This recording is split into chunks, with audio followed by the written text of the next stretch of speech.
So probably the most common market failure is going to be that of externalities. And so in this video, we want to think about what externalities are and how they change the supply and demand interpretation and what government interventions they would then require.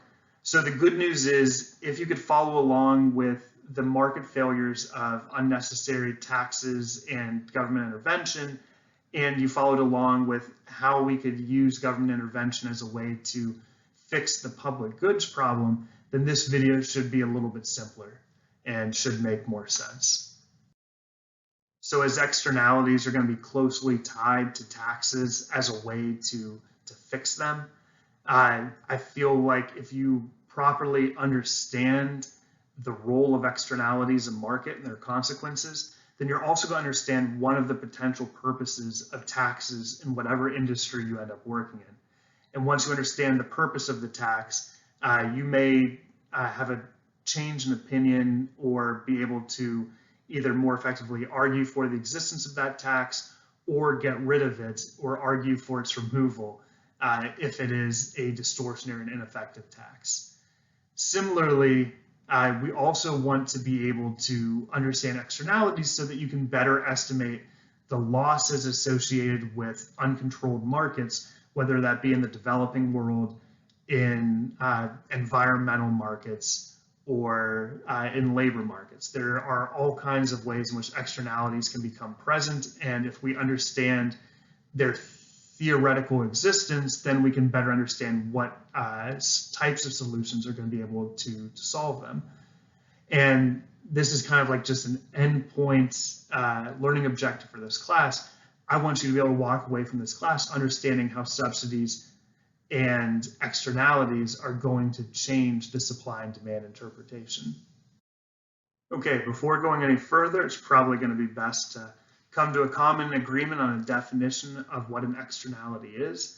So I want you to think of externalities as existing whenever the welfare of some agent depends not only on their own activities, but also on activities under the control of some other agent. So what somebody else buys or produces is going to impact my own consumer welfare or my own producer welfare. It's going to impact my benefits as seen through the lens of the market. And importantly here, these can either be positive or negative. So let's think of a couple examples of what positive or negative externalities may be. So when there is a negative externality, someone is imposing a cost on somebody else. And so that can be either an individual imposing a cost on someone else, or a company or a government, any economic agent, which by their own actions is decreasing somebody else's welfare, is imposing a negative externality. So I think a good example of this is mismanaging antibiotics, which then leads to antibiotic resistant strains of bacteria, which are then likely to form superbugs, which, as you can see on this projection, could kill 10 million people a year by the year 2050, which obviously puts the coronavirus into comparison there. If it's such a big deal now, which it is, that we're losing as many people as we are, I can't imagine what a superbug pandemic would look like. So by one individual being careless with how many antibiotics they take or may unnecessarily take, they are imposing a cost on everybody else. Sticking with the public health example here, we can think about flu shots as being an example of positive externalities, that the benefits which people who get a flu shot receive aren't limited just to themselves, but are also limited to those around them. And while they can't keep others from, while others aren't receiving that direct immunity that they are getting from the shot, they are receiving almost a set of herd immunity where if somebody who has received a shot and it worked for them is unable to be a vector for the flu, then they are less likely to infect others, which is obviously going to carry a significant benefit to those around them. And so here it's important to remember that externalities can work in both ways, and it's important to consider whether an externality is positive or negative. So this should be relatively intuitive, but if negative externalities are going to impose a cost on others, then we want to think about what letters we usually associate with each of the demand and supply curves. We think of supply as representing the marginal cost and demand as representing the marginal benefit. However, when there's a negative externality, the marginal private cost, the marginal cost which the producer is going to receive, or which they're going to face directly, is going to be different than the marginal social costs, the cost which they're going to impose on the rest of society. And so supply is then going to be the marginal private cost. And we're going to add a cost of an externality to the supply curve. We'll call this S1, which is going to equal the marginal social cost, which is equal to the marginal private cost plus an externality. We'll think of the externality as just a value which doesn't change based on quantity. That for every unit bought or sold, there's going to be this greater cost which the rest of society is going to face. And so what happens then when we have a negative externality? Well, the market is going to operate as if that negative externality does not exist. And so they're going to produce Q naught units at P naught price. However, we know that the optimal conditions where the marginal benefit to society is equal to the marginal social cost of production and consumption, we'll call this PE, this is QE, is back here. So a negative externality, failure to account for a negative externality, is leading to too much of a good being produced at too low of a price. And the classic example here is pollution. That when we don't think about the externality of acid rain, for example, then there's going to be too much manufacturing of a product. I think that usually came from like paper mills, that they're going to produce too much paper and impose too much pollution on the rest of society relative to what is optimal. And so we know that for every unit for which the quantity is greater than the equilibrium quantity, and here we're thinking about the externality quantity, that the marginal social cost is going to be greater, so this is the marginal cost, is going to be greater than the marginal benefit. So this whole unit here, again, this is deadweight loss, and this is all a loss to society from overproducing a good with a negative externality. So if that's the problem with negative externalities not being accounted for in a market, what problems exist due to a failure to account for positive externalities? And so here we want to think about those same letters again, marginal cost and marginal benefit. And we remember that marginal benefit is going to be associated with the demand curve, marginal cost with the supply curve.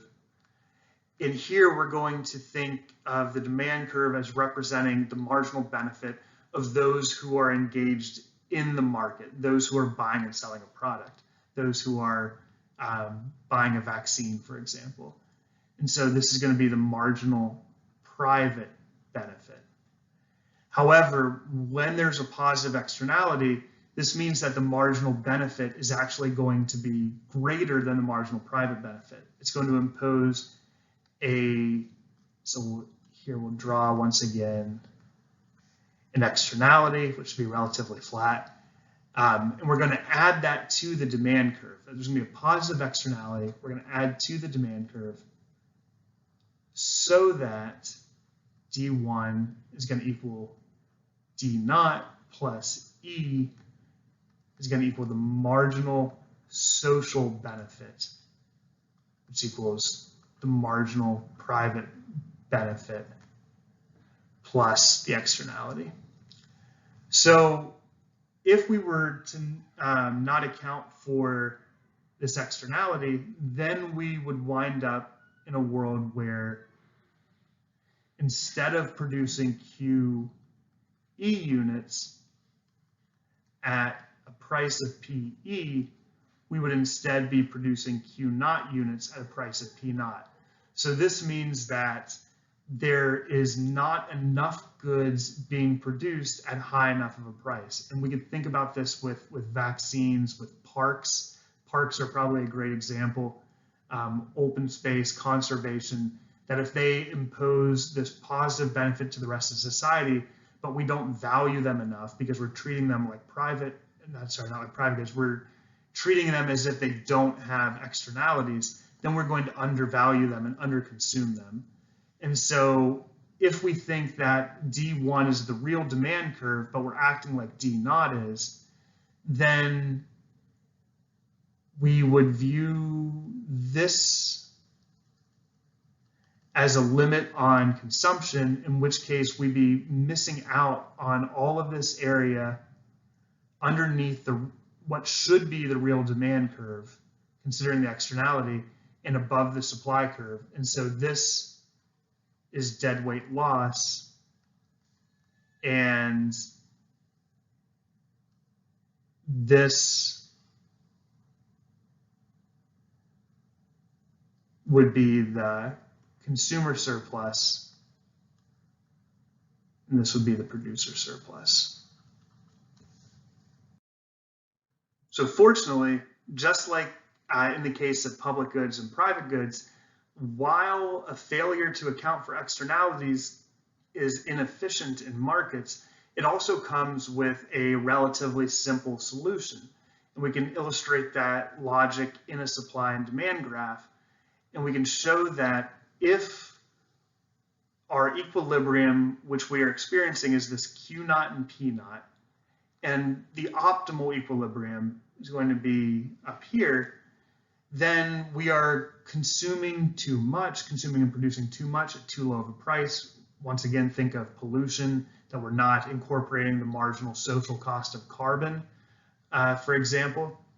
Then what we want to do is we want to shift the supply curve to the left, and that will reduce the quantity and increase the price to better reflect its cost to society. So how do we use government forces to shift a supply curve to the left? We tax it. And so we can add a tax to that supply curve. So we just add a tax, which is going to be equal to the externality, and that is going to shift the supply curve to the left, such that our new supply curve, call this S2, is going to equal S naught plus T, which also equals the marginal private cost plus the externality, which is going to equal the marginal social cost. So once again, we have a problem. We can show how markets don't promise efficient solutions when perfect competition is not being satisfied. But we also know that we can fix this problem with a proper level of government intervention. So hopefully this has been instructive, and we can now continue on to our last example of market failures, which is that of market power.